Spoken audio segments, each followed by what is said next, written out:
What is going on? Welcome back to Jiu-Jitsu Outlet. I'm sitting down with a purple belt in Jiu-Jitsu who is also a lawyer, Mr. Brian Beckcom. What is going on? What's up, man? Great to see you. I'm really looking forward to the show. Thanks for having me on, Paul. Thanks for coming on. So before the podcast, I always do a little bit of research on everyone that I have on, and I found something super interesting, which is that you worked on the Captain Phillips case, which is a super high-profile case. They made a freaking movie out of it. And I'm really excited to get into talking a little bit about that and just kind of hearing more about your career as a lawyer and hearing about really like how jiu-jitsu has made an impact on you. But first, before we get into that, I want to ask you the question that I ask everyone to start off the podcast, which is, how has jiu-jitsu training helped your mental health since you started training? The better question is, how has it not trained? How has it not helped my mental health? So, I tell people, and I actually wrote an article about this called Grappling with Fear. I started jiu-jitsu when I was 47 years old. I was kind of in shape, kind of out of shape. I was looking around. I played college basketball. I played high-level high school basketball. I'm a single-digit golfer. I've been a runner and a CrossFitter basically my whole life. So I've been kind of an athlete my whole life. Plus, I'm Irish, so I like to fight. And my brother and I literally watched the first UFC in our college dorm rooms in I think it was 94, 95, somewhere in that time frame. You literally had to call and order what was called a VHS tape, which was a physical tape you had to stick into a device called a VCR for you young people, just in order to watch the UFC. And we saw this kid named Royce Gracie beat Dan Severn and all these other people. We could not believe it was like the guy knew magic. And so my brother and I, who were boxers and fighters, of course, waited for 25 years, 30 years to start jiu-jitsu like a couple of idiots. Yeah. But anyway, I've been thinking about starting jiu-jitsu for a very long time. And so finally, at the age of 47, I Googled jiu-jitsu near me. There happened to be a Gracie Baja about 8 minutes from my house. Didn't know it at the time, but that Gracie Baja happened to be the biggest and best gym in the country. And it run by literally an OG from the jiu-jitsu community, a guy that went to Japan and trained Royce Gracie multiple times, owned the first jiu-jitsu franchise, Gracie Baja franchise, in Santa Clara, California, before he moved over to Houston. Just a fantastic guy. So I got super lucky. I walk into this gym at 47. I look around. I see all these people. Half of them are nerds. Half of them look like they could rip my head off by just looking at me. I start rolling with this nerdy older guy, this bald Jewish dude that I outweigh by 40 pounds. And I'm thinking, man, I'm a good athlete. I'll be able to push this guy around a little bit. And he annihilated me. And I immediately thought, holy shit, I got to learn how to do this. And I think, Paul, what happens to a lot of people, because now I've been doing it for a while, so I've seen a lot of people come and go. And I think there's a couple different kinds of personality types that come into jiu-jitsu. And one personality type is the big jockey meathead who thinks because he's a good athlete, he's going to be able to beat a brown belt in jiu-jitsu on his third week. And when that doesn't happen, sometimes that guy quits. You know why? Because he can't handle failure and he doesn't have any humility. Whereas some people go in there and say, I just got my ass whipped by a guy who I can out-jump, outrun, who I outweigh by 40 pounds, who I can out-bench by 50 pounds. And some people see that and go, this is like magic. Like, I got to learn some of these magic tricks. So I was in the second part of it. And I will tell you, Paul, we would have to talk for 3 days for me to tell you all the benefits I've gotten out of jiu-jitsu. And it would take probably a day and a half just to talk about the mental benefits. But just a couple of things real quick. And you're a little younger guy, and probably some of your listeners are a little younger. But for people in their 30s, 40s, and 50s, like I'm 50, you start losing your edge and your juice and your testosterone, and people start getting old, and they look old and they move old. And man, I didn't want to be like that. And at least not anytime soon. And so I've literally transformed my cardiovascular conditioning, my flexibility, my strength. As you know, you're a brown belt. when you first start jujitsu, there's a bunch of motor patterns and movements that if you haven't done jujitsu or some grappling, you've never done before. So it takes a while, like just learning how to shrimp, learning how to invert properly where you don't put weight on your neck, you put it on your shoulders, learning how to stand up, technical stand-ups, learning how to roll properly, learning how to frame with your elbows and keep your elbows in tight. Most people want to push a lot. So there's a ton of movement patterns that are involved in jiu-jitsu, but the mental aspect for me has been by far the best. And I'll tell you the best thing about jiu-jitsu to me is the people that I've met. I've met a lot of really, really good people that have become really good friends of mine through jiu-jitsu. And when you're my age, like I already had all my best friends. My best friends, most of them I met in college, and I don't need any more best friends because I got some great friends. So I wasn't looking to meet a bunch of new people. I roll into this jiu-jitsu studio, and a year later, I got 30 people that now we text every night, talking and all that sort of thing. So that's kind of a long way of saying there's so many mental benefits. It's really kind of hard to list them all. What do you feel like might be the number one benefit that you've taken away from it? If you had to pick one. If I had to pick one, this is what I would say. There is something about doing something hard with a group of people that creates a sense of accomplishment that other things don't give you. And I had forgotten about that a little bit. So I was in the Corps of Cadets at Texas A&M, which is harder than the military academies by far.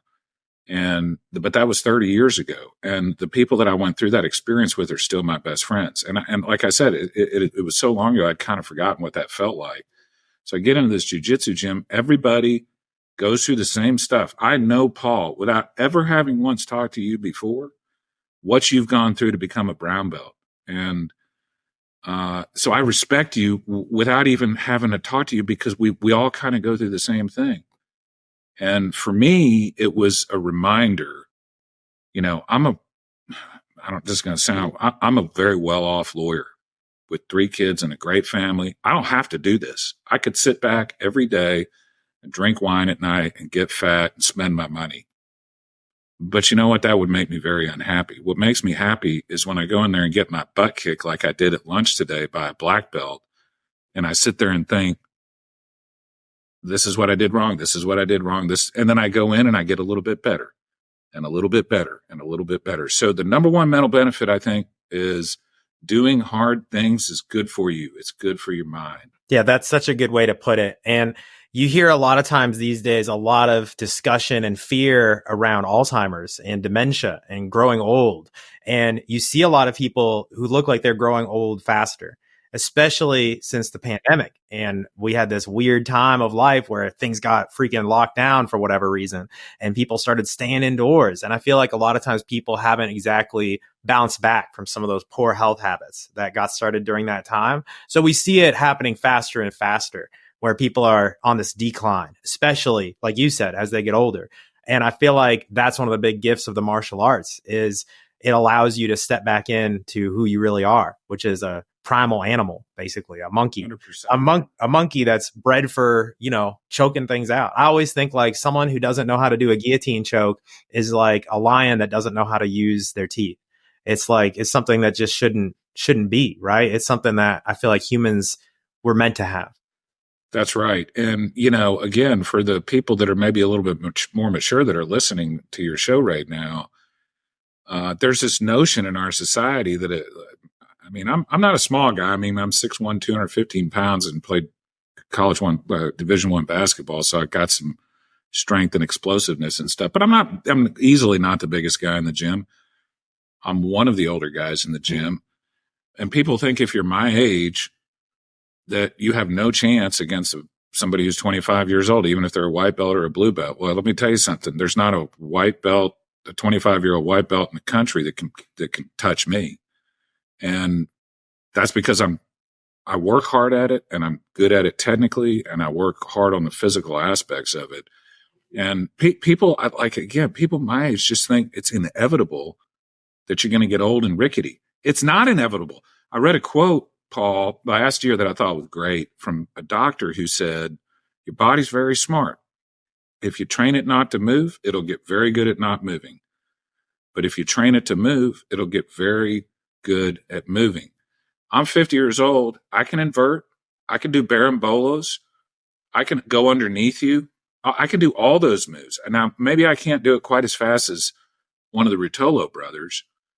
But I'm able to do all those movements. But guess what? I wasn't able to do them when I first started jiu-jitsu. I had to work at it a little bit. Like I had to practice inverting. And inverting for people that, there's probably not many people listening to this don't do jiu-jitsu, but basically inverting means you're putting your head over your shoulders almost to the mat sometime. You're basically rolling over backwards. And if you do that over the cervical spine, you're going to injure yourself. If you do that over your shoulders and let your shoulders, not your head and neck, but your shoulders be the platform, it's perfectly safe. And, there'll be 50-year-old guys come into the gym. They'll say, I'll never be able to invert. I'll never be able to do that physically. Well, I couldn't do it when I started, but I can sure do it now. And the point of this is, I think we've been sold in like the media ecosystem kind of a bad bill of goods, like this notion that when you're 40, all of a sudden you can't do certain things, or when you're 50, you can't do certain things. It's just all hogwash. It's just not true. Yeah.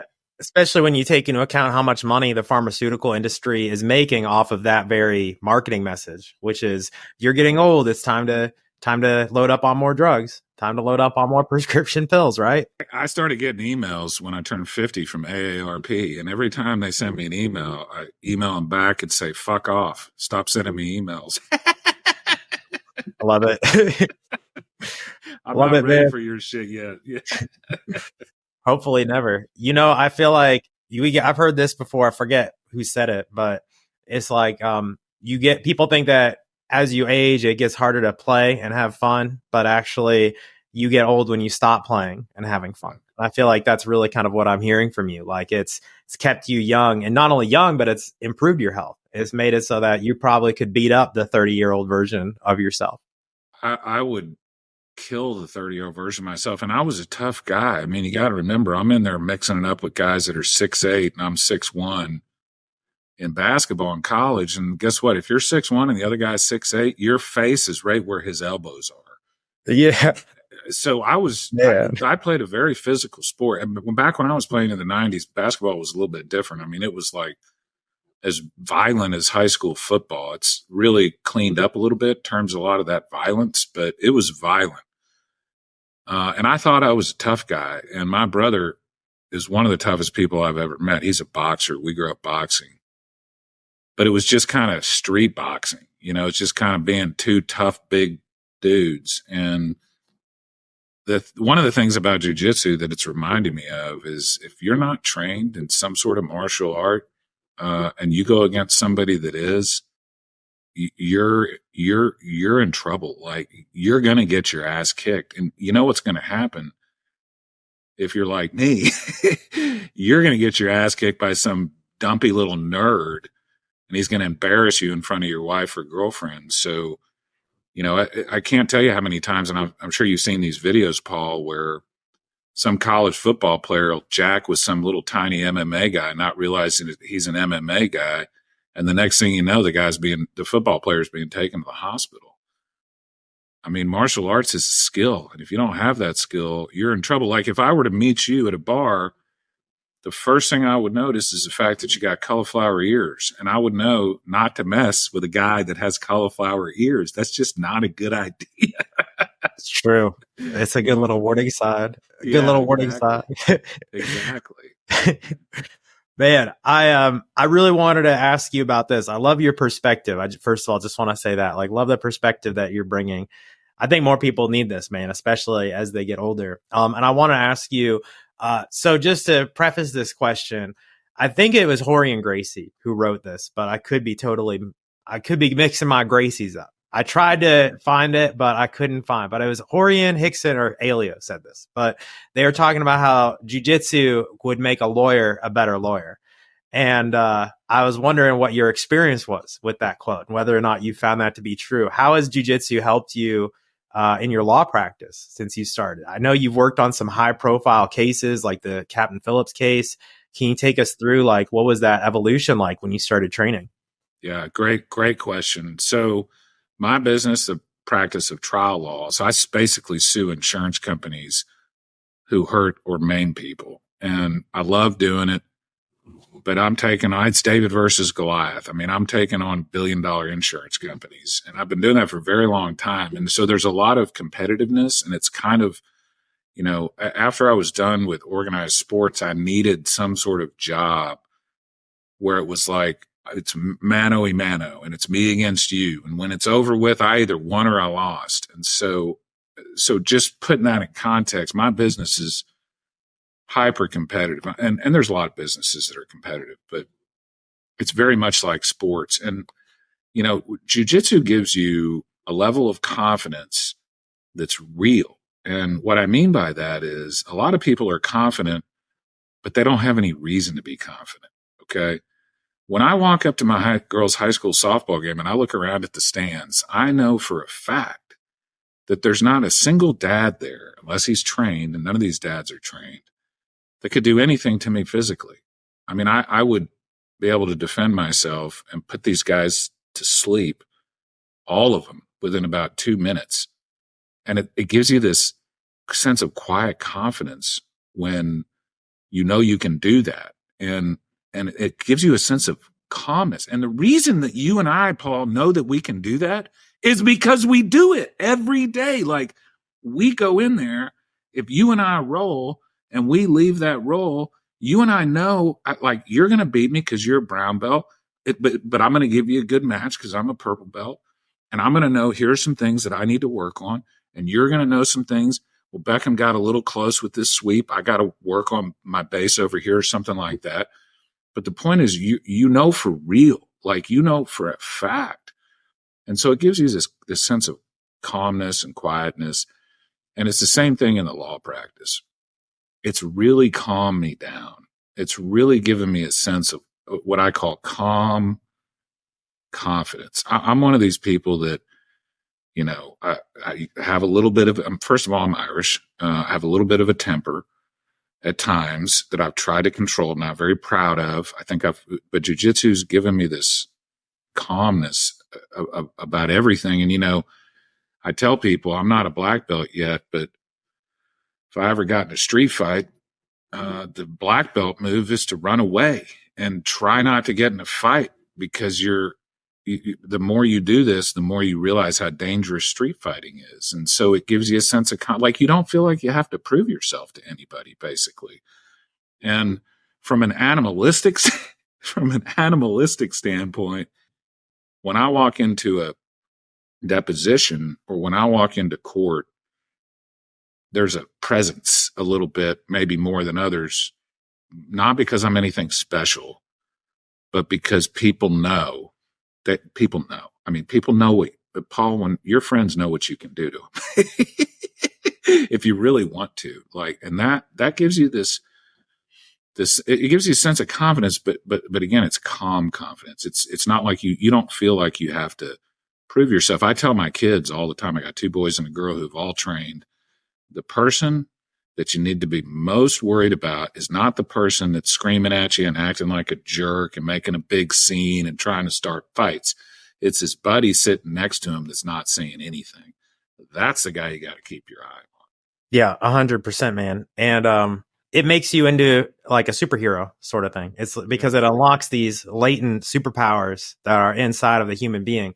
That's the thing I love about martial arts training so much, is that, like, if I teach you a martial arts move, I'm not giving you anything. I'm unlocking something that you already could do, which is crazy if you think about it. Like the Berimbolo to, I don't know, Kiss of the Dragon, for example. Like, it's a super fancy move, but every human being can do that. They just have to drill it. If I teach someone how to do it, I didn't like I said, I'm not taking from outside of them. I'm unlocking something.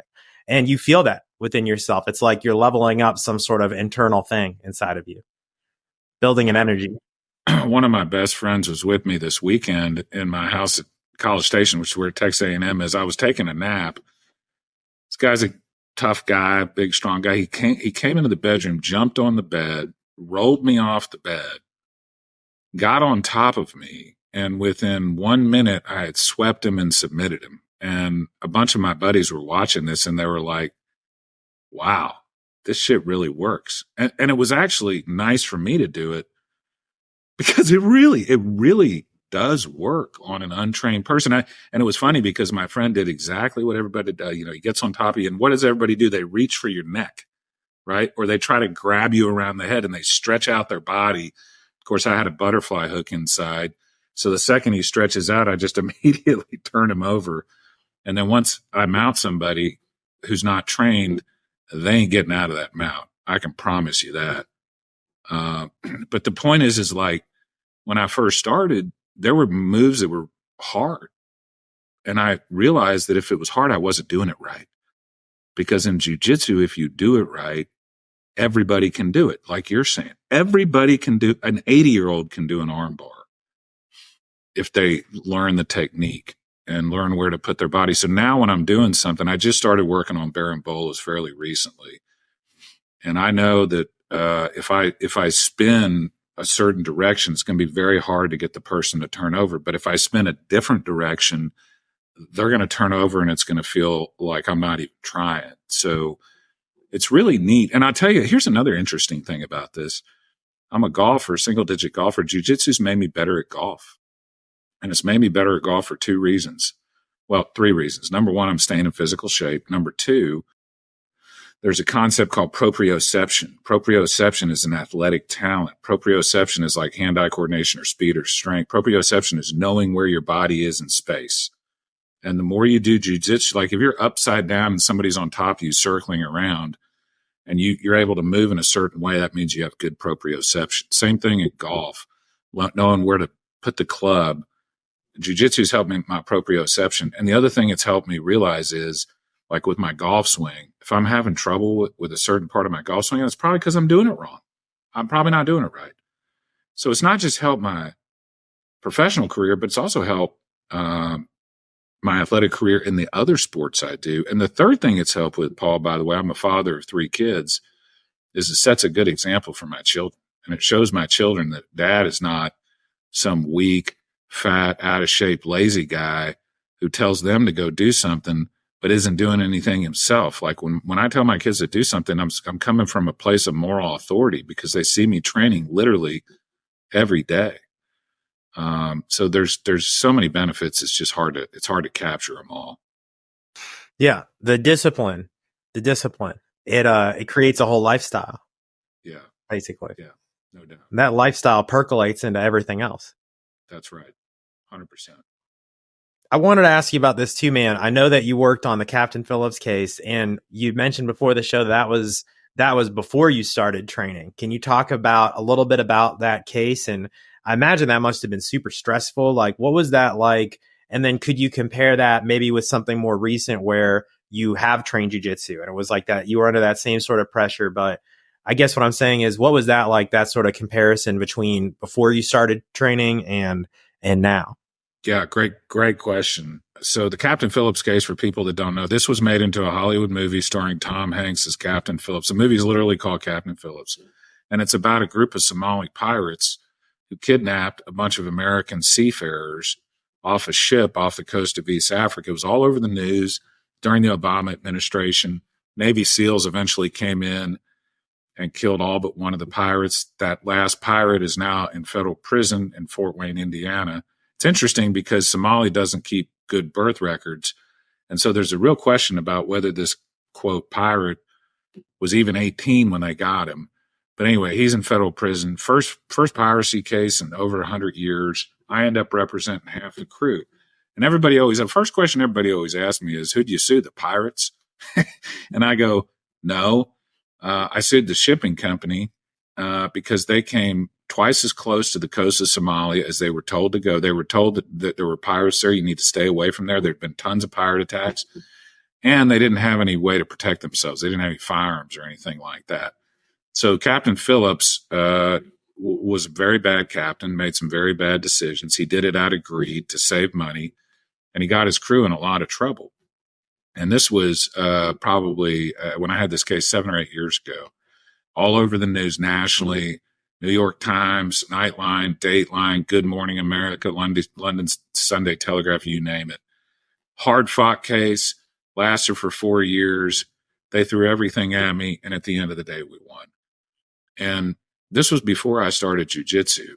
I can tell you probably the main lesson that like crossover between my profession and jiu-jitsu is in my profession, it's if you're afraid to lose, if you take a case and you're afraid to lose, you're going to make very conservative decisions. You're probably not going to end up doing as good a job. And I've been afraid to lose my whole life. I'm afraid that people will see me lose a case and think I'm not that good a lawyer. I've thought that way forever. And I don't think that way anymore because jiu-jitsu has taught me that losing there's no such thing as losing. There's winning and there's learning.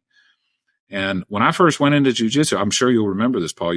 We see this all the time. The white belts come in and they're so tense and they hold so tight and they're so afraid to make a bad move and they're so afraid to get submitted and they end up gassing out and doing terrible. Whereas by the time you get to be a purple belt and a brown belt, hopefully, I mean, Paul, if you and I rolled and you submitted me, I'd shake your hand and say, let's keep going. And so it's really taught me, if you face somebody that's not afraid of losing, that's scary, right? Like, and I'm not afraid to lose these cases, which means I'm willing to take some maybe more risky decisions that will end up with a better result for my client. Whereas if I was some wimp who was afraid I was going to lose, then maybe I don't make those same decisions. The other thing is, at least in my experience, in the jiu-jitsu community generally, when people compete, nobody cares if they win or lose that much. Everybody just support. Like when I have competed, nobody cares if you win or lose. They just think it's cool that you're doing it. And that's been a real lesson for me because in the legal community, a lot of the times, people lose and all these lawyers are nipping, oh, yeah, I can't believe you lost it. I can't believe you lost that case. And I just sit there and go, go on to the next one. We'll learn from it and we'll do better the next one. So the big crossover for me is, and like I said, it's the same in any profession. If you're a businessman, you're negotiating a deal. If you're afraid you're going to lose the deal, you're not going to negotiate as effectively. Whereas if you don't care if you win or lose, you're going to maybe make some decisions that are going to result in a better outcome for your business deal. That's a great allegory. And I found that to be true in business as well. I've been doing digital marketing since 2016. And it's when you're so attached to it, the other person can tell. And they can tell that if you really need this deal or you really need this to go through, the other person can tell immediately. And I even had a mentor of mine tell me that once. He said that he was like, man, you're too, it's obvious that you want to close the deal. And that pushes the other person away. And it's just like in jiu-jitsu when he told me that, it kind of unlocked something for me. So I realized it's just like in jiu-jitsu when you are telegraphing, on a day one white belt, I know 10 seconds before they attack that they're going to attack because they steal up, they start holding their breath and all this other stuff. They charge up, I call it the charge up. They get you. I think it's funny. They'll get you in close guard, and it literally feels like they're squeezing as hard as they possibly can with their legs the entire time. And I'll be like, "Listen, relax." Yeah, everybody's like that. It's not going to work. Yeah, it's true.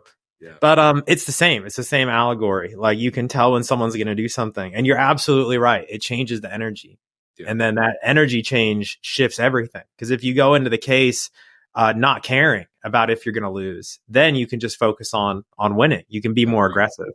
That's right. And it's a brilliant way to put it. Yeah, man, I would just love to ask you a little bit more about one of the things that you said. With being a father, where do you feel like jiu-jitsu has helped you with your kids and with your family life? The number one thing that it's helped me with is what I said earlier. It's kids do not care what you say. They care what you do. So if you're a parent that's telling your kid not to drink beer and you're having 3 beers every single night, they're not going to listen to what you say. They're going to listen to what you do. If you treat the janitor at the school district, if you're an asshole to the janitor, your kids are going to be assholes to people like that too. If you're respectful and nice and treat the janitor just like you treat the judge, then your kids are going to do that too. And so I think as it relates to raising kids, the number one thing jiu-jitsu's done for me is my kids watch what I do. And I go in there at 50 years old and I'm rolling against 25-year-old Brazilian black belts 5 and 6 days a week. And so when I tell my older son, for example, my older son is in the Corps Cadets at Texas A&M, and I'm so proud of it. It almost brings tears to my eyes, because none of his buddies did it. And you know why none of his buddies did it?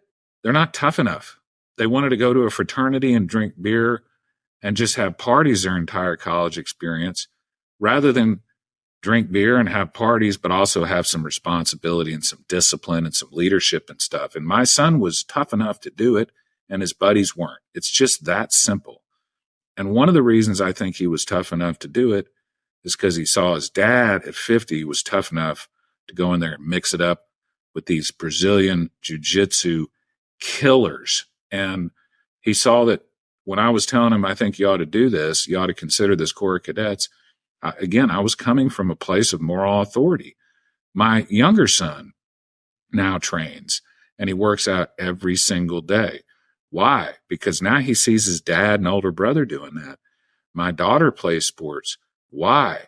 She sees dad, mom, brother, another brother, and we're all doing that stuff. So as it relates to raising kids, I think the thing that's done for me the most is I lead by example. It's not about me telling my kids what to do.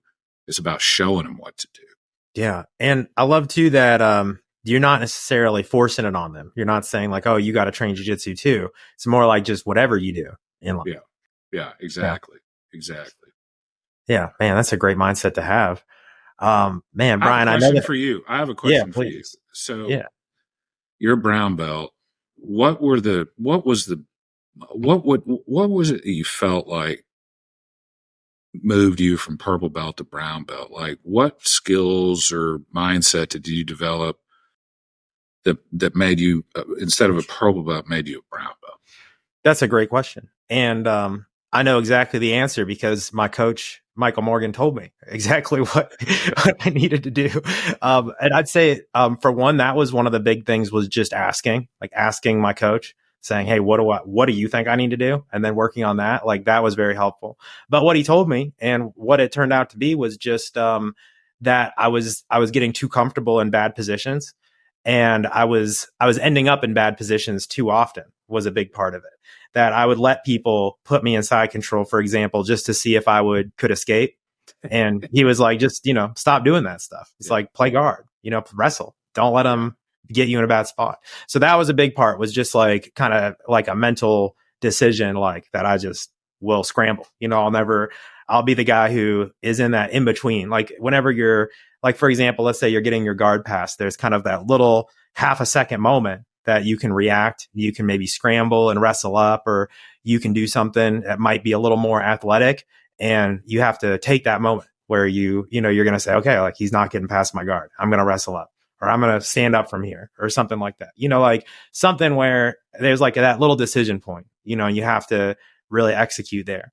And then another thing was actually like reducing the things that I was doing and cutting things out, because I would be going for some cool thing that I thought looked cool on the internet, or some new leg lock series that I wanted to work on, or, some Choi bar submission from the bottom that I was developing. And, my coach just advised me to eliminate instead of add, get really good at the things that work for sure. And just like make that your bread and butter, and just get really freaking good at that, and having a system, just like in business, in business at the higher levels, you got to have a system for everything that you do. It's just like jiu-jitsu. You got to have a system for how you're going to get someone to the ground and then choke them out.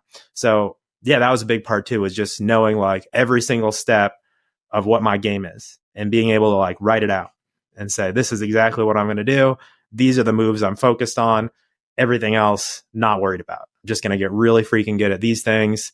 And I'm going to stop letting people, get on top, really was a big part. Like stop giving up the bottom position was a big part. Like just trying to always be the guy on the top. It's interesting because I find myself recently, especially with blue and white belts. So yesterday I was training and I got a white belt in mount. And when I mounted him, one of his hands I had his arm pinned to his body using my chest. And so he was fighting with one arm. And I Ezekieled him quickly and gently. And I was like telling him afterwards, I said, you got to free that arm. Like that needs to be the first order of business. And then I tell you what, why don't we do this? I'll start in the position that I had you in, and I'll see if I can escape from it. So I literally let him start and mount with my right arm pinned to my chest and his body lying across my arm, just because I wanted to see if I could escape from it. So recently, I've been starting with people on my back and side control and mount because I want to be totally confident in all of my escapes. So it is kind of interesting to hear you say that. Let me ask you another question, if you don't mind, about your jiu-jitsu. No, please. What's your favorite control position? Ooh, that's a good one. Man, I really like it's mount. For me, I love mount. Yeah, I love the mount. Audra Gracie mount disciple. If I can get you in mount, and there's so many details with mount. Like, yeah, I love good mount players are tough, but there's a lot of people that, like, including higher belts, that if they mount you, they're going to get rolled over pretty quickly because there's a lot of details to it. So what's your? I love the position? I love the mount. Yeah, I really, really like the mount as well. I'd say probably the back control, body triangle, and that position is definitely good for me. But lately do you ever submit somebody purely with the body triangle? Like, usually not. Yeah, but not anyone higher level. Anyone like, over a decent blue belt isn't going to tap from that usually, because they'll know how to angle their body, and they'll usually just kind of have enough like muscle mass that you can't really do a whole lot there. But beginners for sure, they'll tap from it just as soon as you put it on. Sometimes if you squeeze hard enough, but then their bodies get tougher and they stop. So I really like that. But I've also just lately been really loving the front headlock series, like just trying to snap someone down in a turtle and control them kind of from the turtle. Because the turtle, obviously you got to watch out for them wrestling, but from the turtle you can get to the back, you can get to a Darce choke, you can get to an anaconda. I really like that kind of series. Beautiful. But I guess again that leads to the back. So really the back is probably my favorite spot. I've been working on turtle guard. And so I've been trying to, I'm getting in a turtle guard and I'm trying to induce people to position themselves to where I can roll and get a leg and immediately get into like an X guard position or like a leg on the shoulder position. It's pretty cool. Now, what I found is all the higher belts know what I'm about to do, so I can't roll like I need to. But yeah, it's interesting. Yeah. I like that series too. But yeah, I was competing at the ADCC trials, for example, a couple weekends ago, and I went for that, and yeah, it doesn't work. Didn't work on the higher level guys. Higher level guys know that one. So I've got back up in side control or something like that pretty quickly, right? Yeah. I'm back to the drawing board. Yeah, they'll just let you do it. Although I did watch a guy fight in a tournament. He was a brown belt, fought 8 matches, won them all by submission. And he literally pulled turtle guard in every single match and just went from there. It was kind of cool to watch. He was a turtle guard expert, so to speak. Oh, it might be Pritt you might be talking about. Yeah, he's from Estonia. That's the defensive guy, right? That's the pure defense guy. Yeah. No, this was actually a guy who was so Pritt's an older guy who's pure defensive jiu-jitsu. This was a younger black belt who was real flexible, and the second he had a little bit of an opening on either side, he would roll into that opening, grab a leg, and submit some sort of leg lock. Yeah, it was cool to watch. But it's cool stuff, man, how quickly everything's growing. But hey, Brian, we got to wrap this up, man. I did have one final question for you, man. Let's say that there's someone listening to this and they're brand new to training, or maybe they haven't even trained yet. Maybe they're just listening to this to like check out what this jiu-jitsu nonsense is all about. What would you say to that person? Just any words of wisdom from where you're sitting?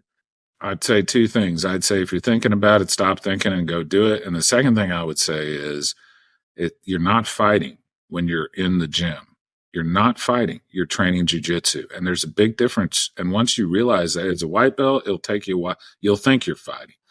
But our 4-stripe black belt jiu-jitsu professor told me one time during a private lesson, he goes, all you white belts think you're fighting. You're not fighting. You're doing jiu-jitsu, and there's a difference. And once I started realizing that, which was fairly recently, everything got easier. Everything got more enjoyable.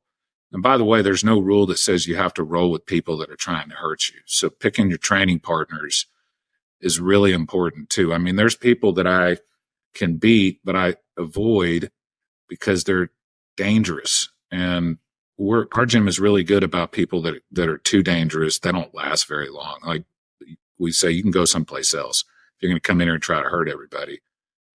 But the main thing I would say is just kind of, relax and have fun. It's supposed to be fun.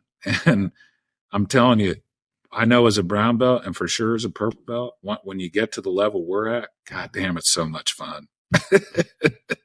It is. It's like a video game that you're playing. For sure. It's a lot of fun. Well, Brian, I know you've got a podcast of your own. Can you tell us a little bit more about that and tell us where can people find you if they want to learn more about what you're doing? Lessons from Leaders with Brian Beckcom is the name of the podcast. BrianBeckcom.org is my website for the podcast. It's on YouTube. It's on all the major podcast channels for the Jiu-Jitsu folks. Pedro Marino, world champion. I got an episode with him. I train with him a lot. It's a great episode. And then Opiana Malacheas, who's my instructor, one of the best businessmen and jiu-jitsu guys in the whole community. I did a whole podcast with him too. So those are both really good to listen to, but it's Lessons from Leaders with Brian Beckcom. Dude, that's awesome. Pedro, I was going to suggest that you guys connect because I had him on this show a little while back. And I've been a friend of mine. Oh, really? Man, yeah. I've been meaning to go down and try to train with him so we can maybe all connect and train together. I love that. Not only is he a great friend of mine, but you'll notice when he competes, he's got VB attorneys on his gi or his rash guard because I'm his main sponsor. Oh, really? Sponsor for 4 years. Yeah, I train with him. Oh, now it's all connecting because I've seen him. I've seen him promote you before. It's all connected. Pedro. Yeah, Pedro. There's actually 3 guys. There's a guy named Enrique Camargo, who's the #1 lightweight in the world right now. And then there's a guy named Bruno Matias, who's a black belt. I trained with him at lunch today, but I sponsor all 3 of these guys. And Pedro is a very good friend of mine, world champion, unbelievable in jiu-jitsu, and one of the nicest human beings you'll ever meet in your life. Yeah, he was great, man. He came on the show a little while ago to talk about, we ended up talking a lot about his faith and like how he really puts that as one of the, the kind of his, like he sees jiu-jitsu as a very, as a spiritual calling, so we talked a lot about that. Yeah. And, yeah, man, that's awesome. Small world. That guy is the lion of our gym, and we got a lot of lions, but he's also probably the nicest guy in our gym. That says a lot, man. Yeah. For sure. Well, hey, I'll put a link down to your podcast below. So guys, if you want to listen to that episode, go listen to it down below. Click the link that is down there and then click the next button that says subscribe and play that episode. But Brian, thank you so much for coming on the show, man. Enjoyed it a lot, Paul. When you get down to Houston, let me know. I will. Or should I say Houston, Texas? Let me know. Yeah, exactly. Houston to Houston. All right, man. Thank you. See you, man. Yep.